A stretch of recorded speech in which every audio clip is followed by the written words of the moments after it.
Hello everyone, we're here to show off the Bureau XCOM Declassified, and you're watching Connected Digital World.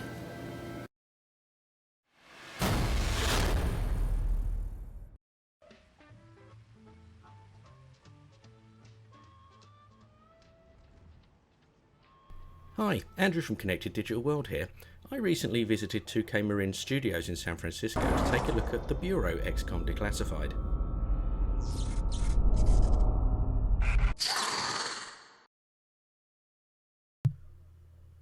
While I was at the studio, I got to see a lot more of the game and also talk to various people who were involved in its creation. In this interview, we talked to Morgan Gray, who's the creative director on the Bureau XCOM Declassified. In part 1, Morgan tells us about the original plan for the Bureau XCOM Declassified and more. Right, well, thank you very much for joining us. Would you like to introduce yourself and tell us who you are and what you do? Sure, I'm Morgan Gray, G-R-A-Y for the coloration. I am the creative director of the Bureau XCOM Declassified. Great, so we're here today at 2K Marin in lovely San Francisco, and we've been talking a lot about the game today and seeing the game. The Bureau XCOM Declassified sort of announced about 3 years ago now. Yep. And has changed significantly over that 3-year period. So do you want to walk us through your original ideas for the Bureau, what you originally showed, why you've changed it, and where we are? Certainly. So when we first started on the game, and I use the we because it is a big team effort. Actually, it's a large number of people that have been involved with this goal of taking the classic XCOM formula and finding a new perspective in it. We went out to 2010 and we're pretty eager. It's like, hey, we've been working on this. We want to show. Arguably, we showed too early. But at the time, we were looking at the certain of the aspects of what makes XCOM. So if you think of XCOM like a pie or pie slices, or like a Trivial Pursuit wheel, there's obviously a focus on aliens, right? There's a terror and tension aspects. There's a team and technology, tools, tactics, a bunch of T's. So our first expression of it, I think, was cool. We were in the 50s. It had an investigation vibe, a lot of terror and tension, kind of survival horror in a weird way.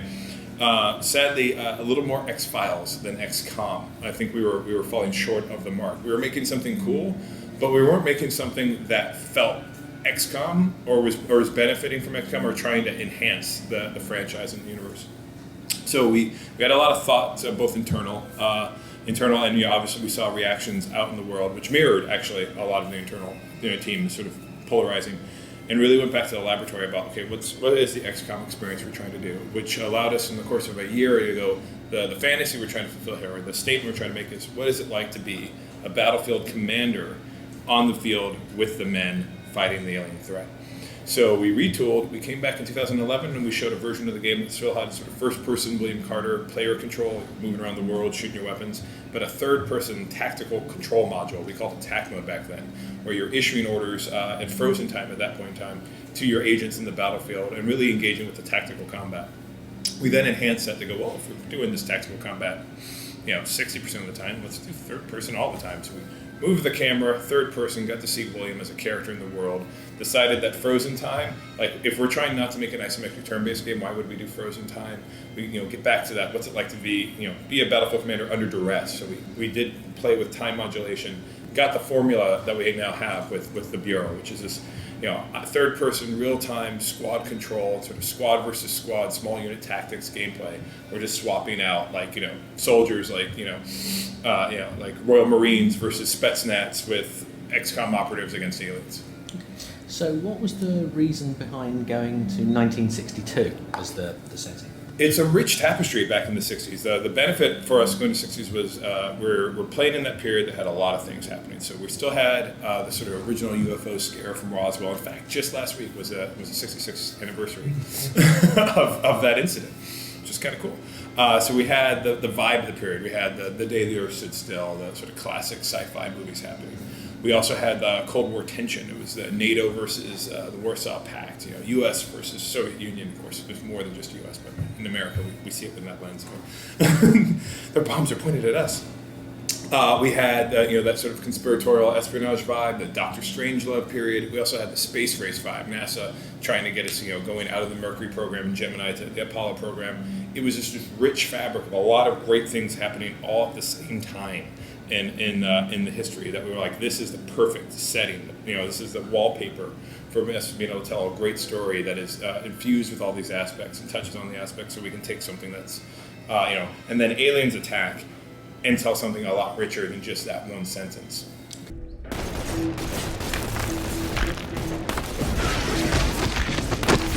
Looks like that's the bastard in charge.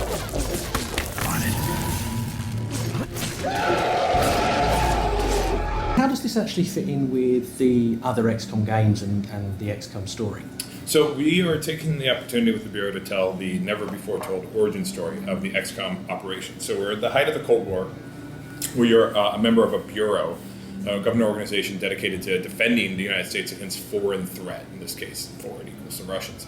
When aliens invade, it has to expand its purview and its definition of what foreign means to basically include anything not of this planet. It finds itself rechristened as XCOM, extraterrestrial command, and is trying to fight at the beginning of the game a losing war against the invading threat.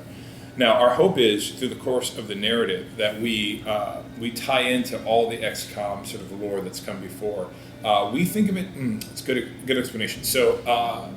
Much like a TV series or miniseries, like there's the classic XCOM 1994, the leading show, as it were, and then Firaxis' great, brilliant, modern adaptation of that classic formula.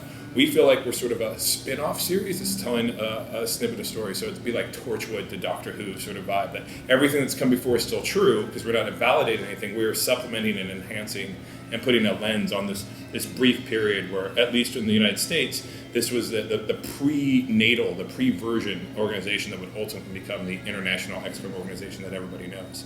We also give a hint that perhaps there's other action happening in the other countries around the globe, but we're yet to be globally organized. Our non-spoilering way of talking about our story resolves itself, and the way the story resolves itself is a clear line to when the organization will be needed again in the future, i.e. whether it's the year 1999 from the classic XCOM, or 5 minutes after tomorrow, which I think is where Firaxis' Enemy Unknown takes place. It's sort of in the near future, here come aliens. So we draw a through line, we set up the ball, and they knock them down. So did you find it quite difficult to create a game that obviously now we're quite a few years since the original games came out, and technology's moved on and the abilities of the consoles and the computers have moved on. Did you find it difficult that perhaps you wanted to do certain things but you couldn't because it wouldn't quite fit in with that particular lore? Our biggest challenge actually on the Bureau was less one of technical constraints, and it really was one about sort of franchise pillars and lore constraints. XCOM is a very specific type of game. It's a vibe, really. It's less to do with the mechanics, but it's more about a game where at a high level you are outnumbered and underinformed at the beginning, and during the course of the game you gain knowledge, you gain ability, and you use that for ultimate success. It's a game that is focused on skillful play. Some people will talk about XCOM and go, oh, that game's super hard. It's not hard per se, because it's not hard for hard's sake. It's a game that demands that you're on the ball and on your game all the time. Like, it really demands you to bring your skill to every encounter, every mission, every battle. And the minute you fail to do that, you start to have this cascade of failure. Things go bad and you don't recover. So trying to find gameplay that was in that vein and it's supporting that, where we didn't dumb it down or we didn't water it down, was very challenging, because there's things you can do within the constraints of a isometric turn-based game where the player has all the time in the world to really scratch the beard and consider their action. That's harder to pull off in real time. Giving you the same tactical information, painting the battlefield in a way that you can understand and then make informed plans. So we went through a lot of iterations of the battle focus interface, which we use for tactical combat to sort of bring in those essences without diluting them. And then, there's obviously the big challenge for us as well was what the audience for this game is. Who's going to play this sort of thing? And where I think we were able to see a movement this console generation, and towards the latter part, where games that introduce challenge, require skillful play, aren't sort of spoon-feeding the player from hit a couple buttons, watch a cutscene, hit a couple buttons, are coming back to prominence. Like, you can see that in the sort of Demon Souls, Dark Souls games coming out, which is like, hey, these are properly tough. So Enemy Unknown from Firaxis, in terms of this game is not, do a quick time event and watch a cutscene. We got to go, sweet, we can make games that harken back to the games like we used to play, like previous console generations, and even going back to, say, the PC days for myself, and the Commodore days, where the game was challenging, learning the mechanics, exploiting the mechanics, and becoming a master of the mechanics was your only key to beating the game. It was very liberating to see that movement, and it was sort of trying to find the sweet spot, which was a lot of the sort of development turmoil, back and forth, and long nights as we went too much, too little, too much, too little.